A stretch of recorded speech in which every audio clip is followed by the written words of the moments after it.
এখন এই বস্তুকে যদি গতিশীল করা হয় তো কিছু সময় পর দেখা যাবে এই বস্তুটা কি হবে, সে গতিশীল হওয়ার কারণে সে এখানে চলে আসছে। তো এখানে যখন আসবে অবশ্যই এইখানে তার বেগ হয়ে যাবে হচ্ছে ভি। এখানে তার বেগ হয়ে যাবে কত, ভি। আচ্ছা, এখন আমরা এই সিনারিও থেকে চিন্তা করি যে এই বস্তুটা পাথরটাকে বল প্রযুক্ত করছিল কি, এফ বল। এফ বল প্রযুক্ত করছিল। এই এফ বল প্রযুক্ত করার ফলে এই বস্তুটার যে অবস্থাটা সেখান থেকে এখানে চলে আসছিল। এখন আমরা এই অবস্থার উপরে ডিপেন্ড করে আমরা এইখানে বস্তুর ভরবেগটা বের করব এবং ভরবেগের পরিবর্তন বের করব। তারপরে হচ্ছে ভরবেগের পরিবর্তনের হার বের করব। তাহলে আমাদের প্রথম যে সূত্রটা ছিল যে বল প্রয়োগ করার কারণে ত্বরণ কত হয়েছে, এটা কিন্তু আমরা পেয়ে গেছি। বল প্রয়োগ করার কারণে ত্বরণের যে মানটা বের করতে বলছিল প্রশ্নের মধ্যে, এটাই কিন্তু আমরা পেয়ে গেছি। এরপরে আমরা পরের প্রশ্নে চলে যাব। পরের প্রশ্নে কি বলছে, পরের প্রশ্নে বলছে যে খ নাম্বার 10 সেকেন্ড পরে বেগ কত হবে। আচ্ছা, তো 10 সেকেন্ড পরে আমরা বেগ বের করব। 10 সেকেন্ড পরে বেগ। আসসালামু আলাইকুম এভরিওয়ান, আশা করি তোমরা সবাই ভালো আছো। তো আজকে আমি নিউটনের দ্বিতীয় সূত্র নিয়ে আলোচনা করব এবং নিউটনের দ্বিতীয় সূত্র থেকে বোর্ড পরীক্ষায় আসা কিছু ম্যাথ সলিউশন করব। তো চলো বেশি কথা না বলে আমরা মূল জায়গাতে চলে যাই। চলো প্রথমে আমরা স্লাইডে চলে যাচ্ছি।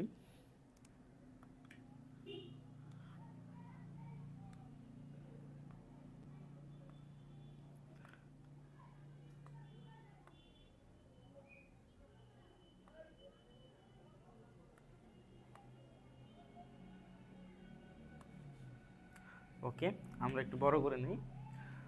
ওকে, তো আমরা মূলত নিউটনের দ্বিতীয় সূত্রটা আজকে দেখব। তো নিউটনের যে দ্বিতীয় সূত্রটা সেখানে বলা হয়েছে, দেখো যে বস্তুর ভরবেগের পরিবর্তনের হার প্রযুক্ত বলের সমানুপাতিক। বস্তুর ভরবেগে যে পরিবর্তন, সেই পরিবর্তনের হারটা হচ্ছে প্রযুক্ত বলের সমানুপাতিক। তো আমাদের প্রথমত নিউটনের দ্বিতীয় সূত্র জানতে হইলে আমাদেরকে জানতে হবে তোমার প্রথমে ভরবেগটা আসলে কি। তো আমরা একটু ভরবেগটা তোমাদেরকে দেখাই। ভরবেগের কনসেপ্টটা কি। ভর, আমরা জানি যে ভর ও বেগের গুণফলকে মূলত ভরবেগ বলে। যদি একটা এক্সাম্পল দেই, ধরো যে এই যে আমার কাছে একটা পাথর আছে, ধরো এই পাথরটা একটা ভর আছে এম, পাথরটা একটা ভর আছে এম, এবং এই পাথরটা যদি গতিশীল হয় তার একটা বেগ হবে ভি অথবা ইউ, যেটাই হোক। তো দেখা যাচ্ছে যে এই যে একটা পাথরের ভর হচ্ছে এম এবং সে যখন গতিশীল হবে তার বেগ হবে ভি অথবা ইউ, একটা বেগ পাওয়া যাবে। তারপর আমরা এই পাথরটার যদি ভরবেগ বের করতে চাই তাহলে এম আর হচ্ছে ভি বা হচ্ছে এম আর ইউ দুইটাই যেহেতু বেগ, তো এম ভি আর এম ইউ এই দুইটাকে আমরা বলতে পারি হচ্ছে তোমার ভরবেগ। অর্থাৎ ভরবেগের সংজ্ঞা কি, ভরবেগের সংজ্ঞা হচ্ছে যে একটা বস্তুর ভর এবং তার বেগের গুণফলকেই মূলত আমরা ভরবেগ বলে থাকি। তো নিউটন বলছে কি যে বস্তুর ভরবেগের পরিবর্তনের হার, তো ভরবেগের পরিবর্তন বের করতে হবে, এরপরে ভরবেগের পরিবর্তনের হারটাও বের করতে হবে। আর উনি বলছে ভরবেগের পরিবর্তনের হারটা হচ্ছে এই বস্তুর উপর যে বল দেওয়া হবে এফ বল, এটাকে প্রযুক্ত বল বলছে, এই প্রযুক্ত বলের সমানুপাতিক।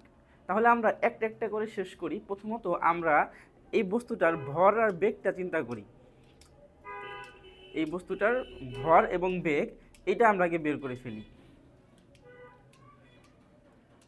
তো ধরো এই বস্তুটা এইখানে ছিল, ধরো এইখানে আছে, তার এই জায়গাতে বস্তুটার ভর তো এম, আমরা জানি এই বস্তুটার আদি বেগ যদি ইউ হয়, যেহেতু এখানে বস্তুটা স্থির অবস্থায় আছে, এখন যদি এই বস্তুকে গতিশীল করা হয় বা ধরো একটা লোক বা একটা ব্যক্তি এই বস্তুকে যদি ধাক্কা দেয় তাহলে এই বস্তুটা কি হবে, এই বস্তুটা গতিশীল হবে। এখন এই বস্তুকে যদি গতিশীল করা হয় তো কিছু সময় পর দেখা যাবে এই বস্তুটা কি হবে, সে গতিশীল হওয়ার কারণে সে এখানে চলে আসছে। তো এখানে যখন আসবে অবশ্যই এইখানে তার বেগ হয়ে যাবে হচ্ছে ভি। এখানে তার বেগ হয়ে যাবে কত, ভি। আচ্ছা, এখন আমরা এই সিনারিও থেকে চিন্তা করি যে এই বস্তুটা পাথরটাকে বল প্রযুক্ত করছিল কি, এফ বল। এফ বল প্রযুক্ত করছিল। এই এফ বল প্রযুক্ত করার ফলে এই বস্তুটার যে অবস্থাটা সেখান থেকে এখানে চলে আসছিল। এখন আমরা এই অবস্থার উপরে ডিপেন্ড করে আমরা এইখানে বস্তুর ভরবেগটা বের করব এবং ভরবেগের পরিবর্তন বের করব, তারপরে হচ্ছে ভরবেগের পরিবর্তনের হার বের করব। তাহলে প্রথমে আমরা বের করব কি ভরবেগ, তারপর বের করব ভরবেগের পরিবর্তন, তারপরে হার। এইগুলো আমরা বের করব। তো আমরা প্রথমে বের করে ফেলি ভরবেগটা কি, আদি ভরবেগ যাকে আমরা বলতে পারি। এখানে আমি লিখে দেই আমাদের আদি ভরবেগ, এখানে লিখি তোমার আদি ভরবেগ।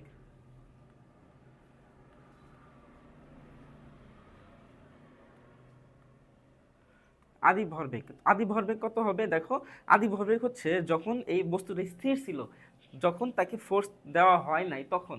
তো এর আদি ভরবেগ হয় হচ্ছে এম ভি, ভর এবং বেগের গুণফল।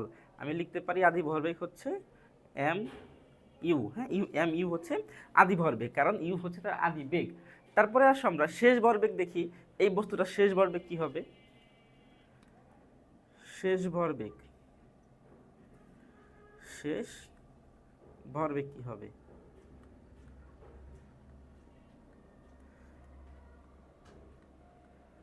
শেষ ভরবেগ পাওয়া যাবে হচ্ছে এম ভি। তো আদি ভরবেগ হচ্ছে এম ইউ এই জায়গাতে, এবং এই বস্তুটাকে বল প্রয়োগ করার ফলে বস্তুটা যখন এখানে চলে আসছে তখন এই জায়গাতে তার শেষ ভরবেগ হচ্ছে এম ভি। তাহলে আমরা কিন্তু দুইটার অবস্থার ভরবেগ পেয়ে গেছি। এখন হচ্ছে আমরা ভরবেগের পরিবর্তন বের করব। ভরবেগের এই যে পরিবর্তনটা বের করতে বলছে আমাকে, তো ভরবেগের পরিবর্তন যদি বের করি আমরা জানি যে শেষ ভরবেগ থেকে আদি ভরবেগ যদি বিয়োগ করা হয় তাহলে আমরা ভরবেগের পরিবর্তন পাবো। তার মানে ভরবেগের পরিবর্তন যদি আমরা বের করি, এইটা হবে তোমার হচ্ছে m v minus m u. এই m v minus m u এটা হচ্ছে মূলত আমার ভরবেগের পরিবর্তন। এখন কি বলছে আমাকে, নিউটন বলছে যে ভরবেগের পরিবর্তনের হার। তো ভরবেগের পরিবর্তনের হার যখন কথা আসবে তখন আমরা ভরবেগের পরিবর্তনকে টি দিয়ে ডিভাইডেশন করে দেব। তার মানে যদি আমি এখন এই নিচে একটা সময় দিয়ে দেই, কারণ এই যে বস্তুটা সে এই জায়গায় আসতে একটা টি সময় নিচ্ছে, সে টি সময় কিন্তু তার অবস্থার পরিবর্তন হয়েছে। তার মানে আমরা এখন ভরবেগের পরিবর্তন হার যখন বের করব তখন ভরবেগের পরিবর্তনকে সময় দিয়ে ভাগ দিতে হবে, তাহলে পেয়ে যাব ভরবেগের পরিবর্তনের হার। আচ্ছা, এখন বলছে যে এই যে ভরবেগের পরিবর্তনের হার যেটা পাইছি এইটা হচ্ছে তোমার প্রযুক্ত বলের সমানুপাতিক। তো প্রযুক্ত বল কোনটা, এই লোকটা যেই এফ বল দিচ্ছে এটা হচ্ছে প্রযুক্ত বল। তো এই প্রযুক্ত বলের হচ্ছে সমানুপাতিক ভরবেগের পরিবর্তনের হার। তার মানে আমরা এই জায়গা থেকে এই যে এফটা দেখতেছি, এই যে এফটা, এই এফকে আমরা লিখতে পারি এফ সমানুপাতিক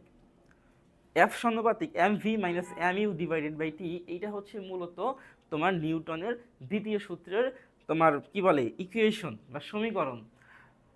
আশা করি এতটুকু ক্লিয়ার। এখন আমরা একটু এখানে কাস্টমাইজ করব, একটু ক্যালকুলেশন করে আমরা মূল সমীকরণটা বা মূল একটা সূত্র নিয়ে আসব। তাহলে আসো এখান থেকে আমরা কি করতে পারি, সমানুপাতিক সাইনটা এখানে থাক আপাতত, আমি সমানুপাতিক সাইন নিয়ে এখন কাজ করতেছি না। M v minus m u, দেখো এইখানে দুই জায়গাতেই এম আছে, আমি এখান থেকে এম কমন নেব, তাহলে আমি পাবো হচ্ছে v minus u divided by t. তো এখান থেকে আমি লিখতে পারি হচ্ছে এমটাকে আমি এখানে রেখে দেব, আর v minus u divided by t আমরা জানি যে এটা হচ্ছে মূলত ত্বরণের সমীকরণ। ত্বরণ সমান ইকুয়ালস টু হচ্ছে তোমার বেগের পরিবর্তনের হার। তো বেগের পরিবর্তনের হার হচ্ছে v minus u divided by t, ত্বরণের সূত্র। তো আমরা এই জায়গাতে এ লিখতে পারি, v minus u divided by টির পরিবর্তে আমরা এ লিখতে পারি। তাহলে ফাইনালি যে সমীকরণটা আসতেছে সেটা হচ্ছে তোমার এফ। এখন আমরা সমানুপাতিক সাইনকে উঠিয়ে দিলে ইকুয়ালস টু চলে আসবে, এখানে দেব কে, আর এখানে হবে কি এম এ। তো কে এর ভ্যালুটা আমরা 1 ধরে নেই, কে এর ভ্যালুকে যদি 1 ধরা হয় তাহলে আমাদের সমীকরণ আসে নর্মালি এম এ। তাহলে ফাইনালি আমরা নিউটনের যে দ্বিতীয় সূত্র থেকে আমরা কি বলে বলের একটা সুন্দর সমীকরণ পাচ্ছি। সেটা কি, সেটা হচ্ছে আমরা একটু অন্য কালিতে লিখে দেই যদি, সেটা হচ্ছে তোমার F equals to M A. খুবই পরিচিত একটা সূত্র, F equals to M A. এইটাই হইল তোমার মূলত নিউটনের দ্বিতীয় সূত্র থেকে আমাদের বলের সমীকরণ। আচ্ছা, তাহলে নিউটনের দ্বিতীয় সূত্র কি ছিল? যে বস্তুর ভরবেগের পরিবর্তনের হার প্রযুক্ত বলের সমানুপাতিক। তাহলে আমরা প্রথমে বস্তুর ভরবেগ বের করছি, ভরবেগের পরিবর্তন বের করছি, তারপরে ভরবেগের পরিবর্তনের হার বের করছি। হার বের করার পরে আমি এই যেই বল দেওয়া হচ্ছে প্রযুক্ত বল তার সমানুপাতিক দেখানো হয়েছে, তো সেখান থেকে ক্যালকুলেশন করে আমাদের মূল সমীকরণটা আসছে যে F = ma। আচ্ছা, এখন আসো যে আমার একটা সুন্দর একটা সূত্র পেয়ে গেছি F = ma। এটার মাত্রা কি হবে, এটার একক কি হবে? F = ma এর যে মাত্রা বা একক সেটা হচ্ছে, যেহেতু এখানে লেখা আছে কি দেখো, F = ma, তাই তো? তাহলে এটা যে মাত্রা যদি আমরা বের করি, একক আগে বের করি, এটা একক। একক কি হবে? একক হবে তোমার হচ্ছে m এর একক কি? m এর একক হচ্ছে তোমার কেজি, ভর, কেজি। আর ত্বরণের একক কি হবে? Metre per second square. এটা হচ্ছে ত্বরণের একক। তাহলে আমরা এই যে বলে যে সূত্রটা পাইলাম এফ এর, সেটার একক কি হবে? KG metre per second square. এরপর আসলে মাত্রাতে চলে যাই আমরা। মাত্রা কি হবে? মাত্রা কি হবে? মাত্রা হবে হচ্ছে তোমার কেজির জন্য বা ভরের জন্য আমরা লিখি এম, বড় হাতের এম। আর হচ্ছে তোমার ত্বরণ যেহেতু আছে, লিটার এল টি ইনভার্স স্কয়ার। ঠিক আছে? মিটারের জন্য এল, এস এর জন্য হচ্ছে সেকেন্ডের জন্য হচ্ছে সময়, তারপরে স্কয়ার।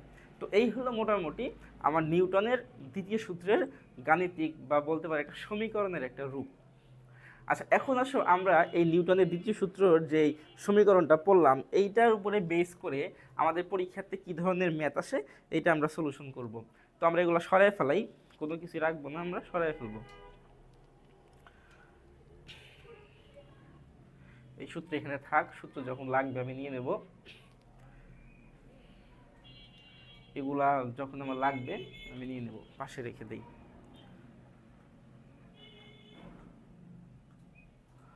ওকে, তো চলো আমরা নিউটনের যে দ্বিতীয় সূত্র পড়লাম, সেই দ্বিতীয় সূত্রের আলোকে আমরা কিছু বোর্ড কোশ্চেন দেখি যে কী ধরনের প্রশ্ন পরীক্ষাতে আসে। আমার কাছে এখানে কিছু প্রশ্ন আছে।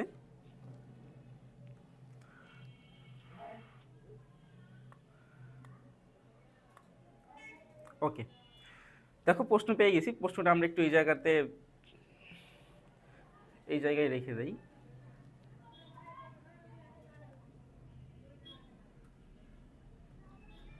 ওকে, তো এইখানে একটু প্রশ্নটা খেয়াল করো, প্রশ্ন কি বলছে। আই থিঙ্ক প্রশ্নটা দেখা যাচ্ছে, একটু সামনে নিয়ে এসে দেই। ওকে, তো প্রশ্ন এখানে আমাকে বলছে যে তোমার 5 কেজি ভরের একটি স্থির বস্তু, 5 কেজি ভরের একটি স্থির বস্তুর উপর 100 নিউটন বল 10 সেকেন্ড পর্যন্ত প্রয়োগ করা হলো। তাহলে আমরা প্রথমত আমরা কি করতে পারি? উদ্দীপকটা একটু সাজিয়ে ফেলি। আমাদের এইখানে প্রশ্নটা থাক, আমরা উদ্দীপকটা সাজিয়ে ফেলি একটু।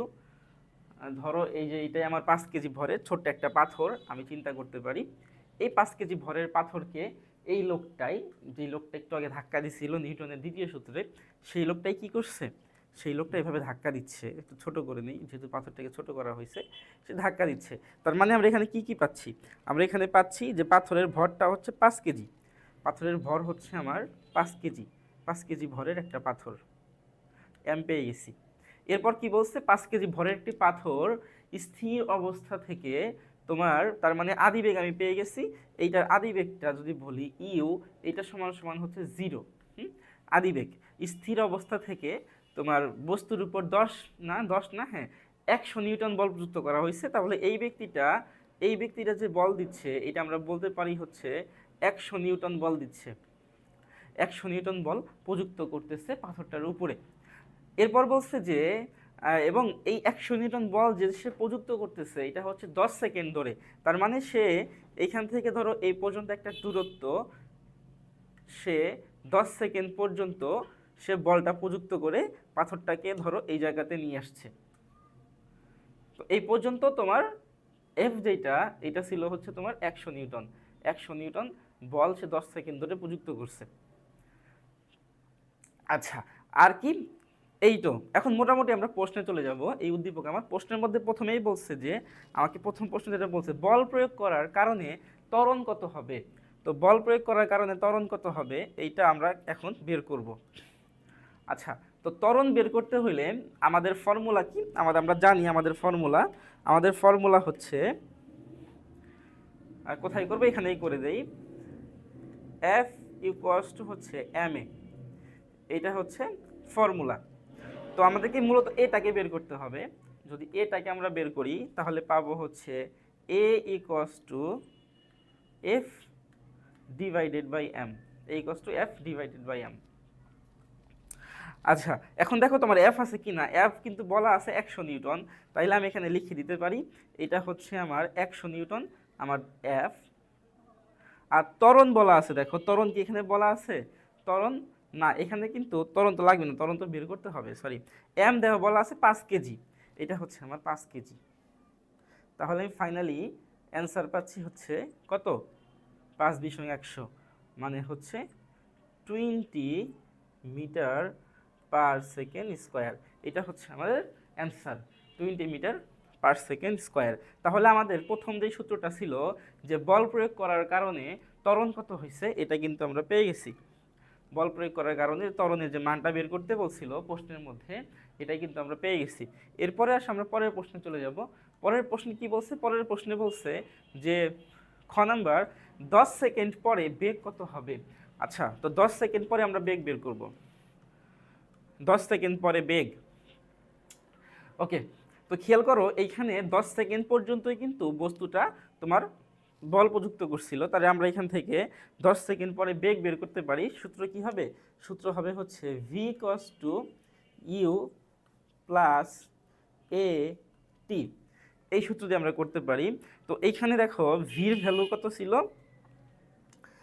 এইখানে তোমার ইউ যেটা বস্তুটা যখন স্থির ছিল, আমাকে প্রশ্নেই বলে দিছিল যে স্থির অবস্থার উপরে বল প্রযুক্ত করা হয়েছে, তার মানে ইউটা হয়ে যাবে 0।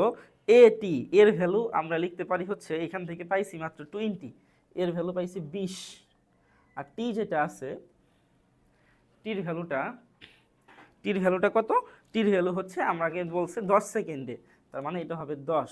ঠিক আছে, অ্যান্সার হবে কত, অ্যান্সার হবে হচ্ছে তোমার 200 কি হবে মিটার, 200 মিটার। ঠিক আছে, তাইলে 10 সেকেন্ডে তার যেই বেগটা 200 মিটার পার সেকেন্ড, যেহেতু বেগের কথা বলছে, 200 মিটার পার সেকেন্ড হচ্ছে আমার বেগ। আচ্ছা, তাহলে আমরা যেই আমাদের যে দ্বিতীয় যে সূত্র ছিল খ নাম্বারটা, যে 10 সেকেন্ড পর বেগ কত, এটাও কিন্তু আমরা মোটামুটি পেয়ে গেছি।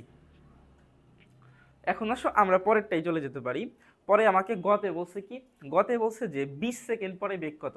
আচ্ছা, এটা খুব ইন্টারেস্টিং, 20 সেকেন্ড পরে বেগটাও আমার কি হবে, আমি একটা এ পাশে রেখে দেই, 20 সেকেন্ড পরে আমার বেগটাও কি হবে, 200 মিটারই হবে। কেন 200 মিটার হবে, কারণ হচ্ছে তোমার যেহেতু, একটু খেয়াল করলে বুঝবা যে এই যে বস্তুটা, এই বস্তুটাকে কিন্তু তোমার 100 নিউটন বল 10 সেকেন্ড ধরেই কিন্তু প্রযুক্ত করা হয়েছিল। তাহলে 10 সেকেন্ড পরেই কিন্তু বলটাকে উঠায় নেওয়া হয়েছে। এখন 10 সেকেন্ড পরে যখন বলটা উঠায় নেওয়া হবে, তারপর কিন্তু তার উপরে বল প্রযুক্ত করা হবে না, তার উপর কোনো বল প্রযুক্ত করা হয় না। আর আমরা জানি যে বস্তুর উপরে বল প্রযুক্ত করলেই মূলত সে গতিশীল হয়। বস্তুর উপর যদি বল প্রযুক্ত না করা হয় তাহলে সে কিন্তু গতিশীল হয় না, সে সমবেগে চলতে থাকে। দ্যাটস ওয়াই আমরা বলতে পারি যে এই যে ব্যক্তিটা যখন এই যে পাথরটাকে যখন গতিশীল করছে, এই ব্যক্তিটা যখন এই পাথরকে তোমার কি বলে গতিশীল করছে, এইখানে যখন তোমার গতিশীল করছে,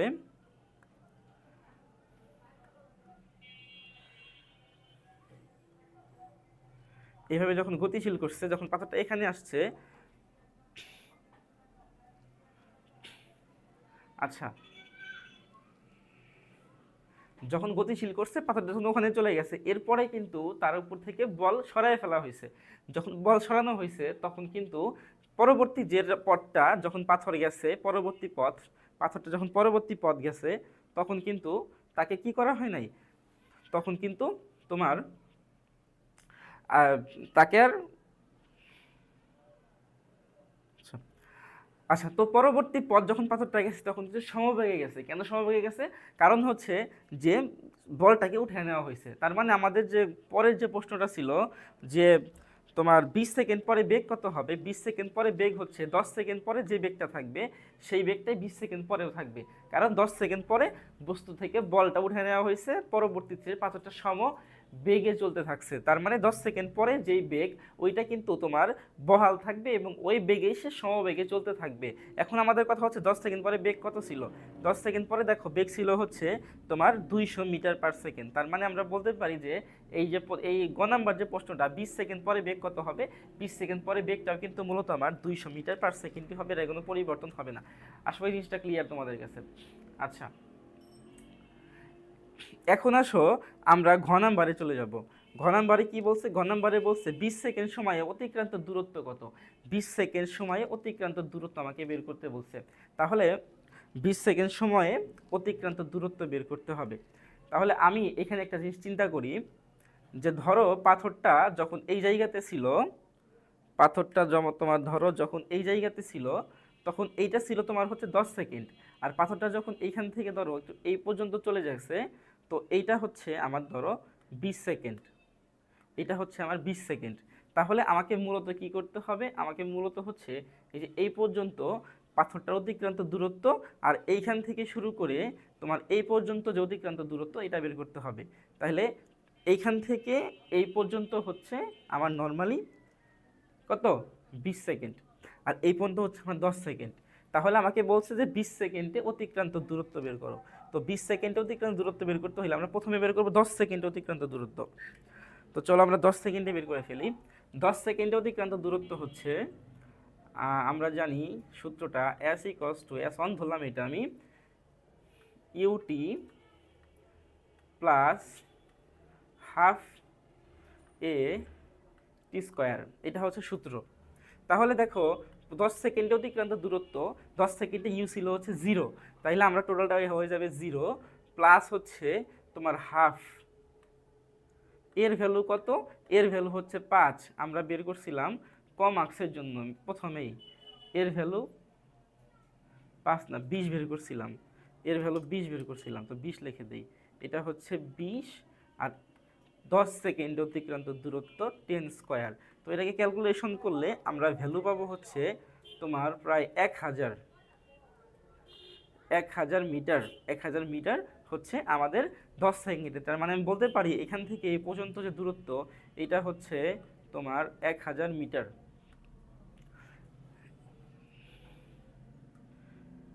1000 মিটার, ঠিক আছে? আচ্ছা, তো পরবর্তী 10 সেকেন্ডেরটা কত হবে তাইলে? যেহেতু পরবর্তী 10 সেকেন্ডে তোমার তাই সে হচ্ছে সমবেগে চলছে এবং তার এই জায়গাতে যে বেগ এটা ছিল কত? 200 মিটার পার সেকেন্ড। তার মানে আমরা এইখানে সমবেগের সূত্র ইউজ করব s2 হচ্ছে vt। তো ভির ভ্যালু কত হবে? ভির ভ্যালু ছিল 10 সেকেন্ড পরে 200 মিটার পার সেকেন্ড, আর টি হচ্ছে আমার বাকি 10 সেকেন্ড। তাহলে কত হবে এখানে অ্যান্সার? এখানে অ্যান্সার হবে হচ্ছে তোমার 2000 মিটার। 2000 মিটার। এখন আমরা হচ্ছে পেয়ে গেলাম যে এইখানে যে ইয়েটা ছিল এটা হচ্ছে তোমার 2000 মিটার। 2000 মিটার। তাহলে এখানে 1000 মিটার, এখানে 2000 মিটার, টোটালটা আমরা করে ফেলবো। তো টোটালটা করলে আমাদের অ্যান্সার চলে আসবে হচ্ছে s = তোমার s1 plus s2 s1 plus s2, s1 এর ভ্যালু হচ্ছে 1000, s2 এর ভ্যালু হচ্ছে 2000। আমাকে অ্যান্সার আসতেছে হচ্ছে টোটাল 3000 মিটার। 3000 মিটার। তো এইটা হচ্ছে আমার অ্যান্সার। তার মানে আমরা বলতে পারি যে প্রথম 10 সেকেন্ডে 1000 মিটার, পরে 10 সেকেন্ডে 2000 মিটার, টোটাল দূরত্ব হয়ে গেল আমার হচ্ছে 3000 মিটার। 3000 মিটার দূরত্ব। তো 20 সেকেন্ডে এই যে বস্তুটা সে হচ্ছে 3000 মিটার দূরত্ব অতিক্রম করছেন। তো এই হলো মোটামুটি আমার 4টা ফর্মুলা। প্রথমটা ছিল হচ্ছে বল প্রয়োগে তোমার ত্বরণ কত হবে, দ্বিতীয়টা ছিল হচ্ছে 10 সেকেন্ড পরে বেগ, তৃতীয়টা হচ্ছে 20 সেকেন্ড পরে বেগ এবং লাস্টেরটা হচ্ছে 20 সেকেন্ডে অতিক্রান্ত দূরত্ব। তো আশা করি তোমাদের ম্যাথটা ক্লিয়ার। তো এই হলো মূলত নিউটনের দ্বিতীয় সূত্র থেকে তোমাদের কিছু বোর্ড প্রশ্ন সলভ করে দেওয়া হলো। আশা করি তোমরা ম্যাথগুলোকে বুঝতে পারছো এবং নিউটনের দ্বিতীয় সূত্রটা ভালো মতো বুঝতে পারছো। তো আজকের ক্লাস এই পর্যন্তই। আগামী ক্লাসে আমরা ফিজিক্সের অন্য কোনো একটা টপিক নিয়ে আলোচনা করব। তো সেই পর্যন্ত তোমরা ভালো থাকো। আসসালামু আলাইকুম।